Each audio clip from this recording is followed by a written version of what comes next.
Hello everyone, this is Leon from L3I. Just going to do a quick video over adjusting the magazine for your rifle, our Stinger magazine. So this is our adjustable latch. It's adjustable in height and also in protrusion. So when setting up this adjustable latch, we use a 3/32 bit and a 5/64 bit. I just loosen it up real quick. We'll start from scratch here. So these set screws are not protruding the latch out any at all, and it can move up and down.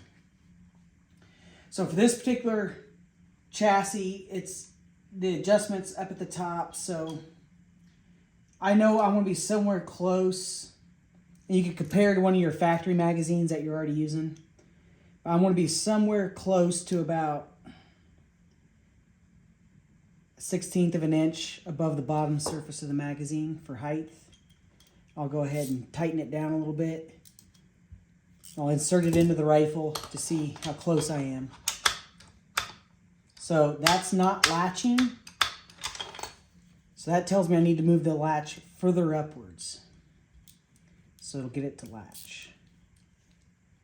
So what I could do is use some calipers to measure the gap that I currently have. It's about 50 thousandths of an inch.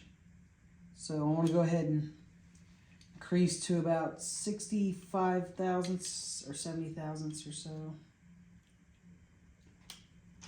So that right there is 75 thousandths.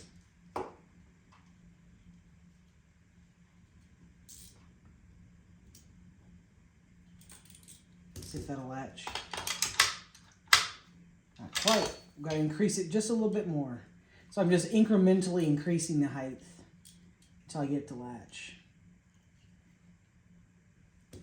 We'll go up to about 100 thousandths now. There's 105 thousandths. Tighten it back down. Just verify the gap again. Yeah, 100 and 105, 106 thousandths. This latching, there's a little bit of up and down play. When it's all the way up, my bolt can still close. That hanging down a little bit, it can still close.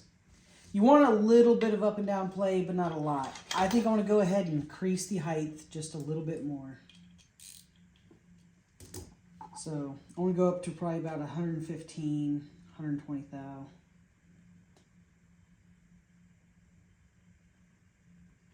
So that's 120 thousandths right there. Tighten it down.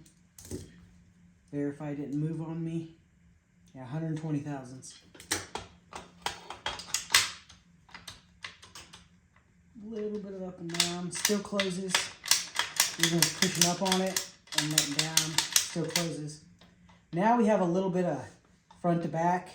Not very much though, because this Hive chassis actually has a trigger guard that moves back and forth to adjust the slop out of the magazine.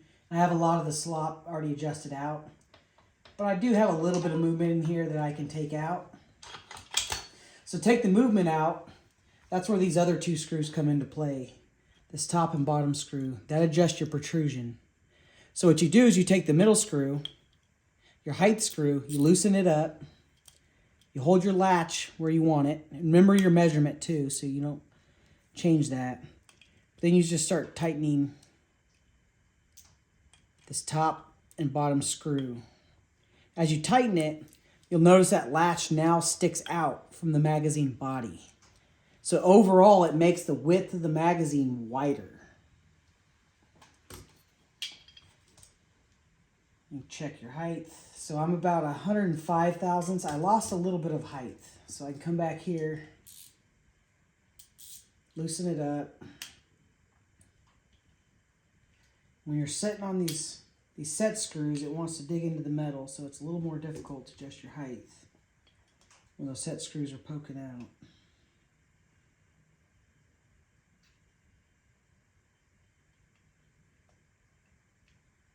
There's a,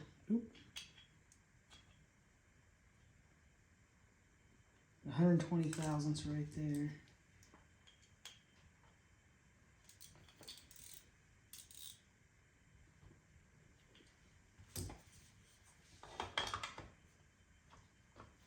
So I actually moved that latch too far outward. It won't fit in the mag well now.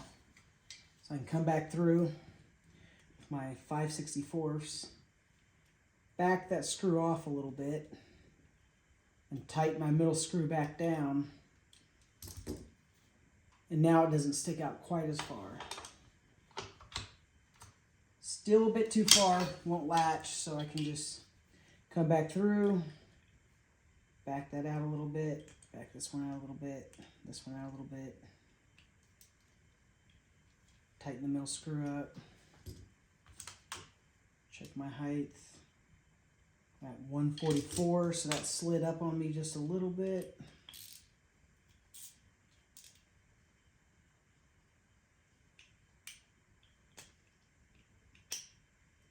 Come back here. I can set my caliper to my 120 thousandths and lock it. So I lock that in there. And just use that as a spacer. Push the latch up against it. Puts me right at 120 thousandths.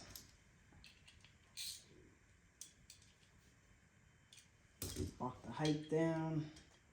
Check it. Still 120 thousandths. Fits in there. Very little front to back play.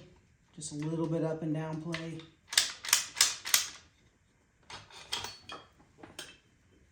I'll load a couple rounds in here.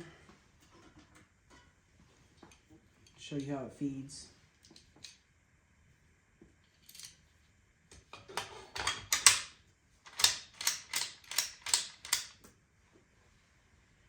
Easy as can be if the magazine's adjusted properly. The big thing is you don't want front to back play, because then if it touches a bag, it's going to nosedive. You want a little bit of up and down play, that way it doesn't bind against the bolt. Not feeding into the bolt or look like it's not going to the right angle, what's actually happening is the magazine's not pushing it up between your bolt. Some bolts are oversprung and there's too much tension in these extractor and tensioner. This is a Stinger bolt and I've got it tuned to the right spring pressure to extract and feed the rounds, control feed the rounds into the chamber, extract them back out with the magazine tension that is in the Stinger magazine. If you have a brand new Voodoo that's not worn in, or you just replace springs in it, or the Curtis actions have really strong spring. I know the Mod X's are coming with pretty strong springs in the bolt. It may not feed it all the way into your bolt face the way you want. This is tuned for this action. We're coming out with tuning kits for the magazines that have different spring pressures, so you can increase the spring pressure if you have a bolt that has a stiffer tension with your extractor and tensioner.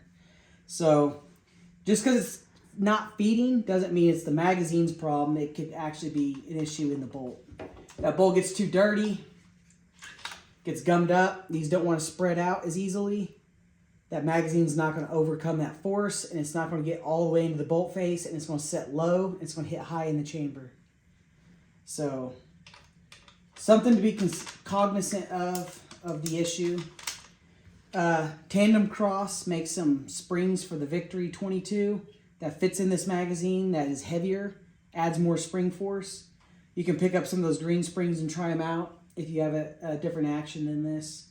Our Stinger actions will be coming out this summer, and this magazine will be optimized for it. Thank you guys.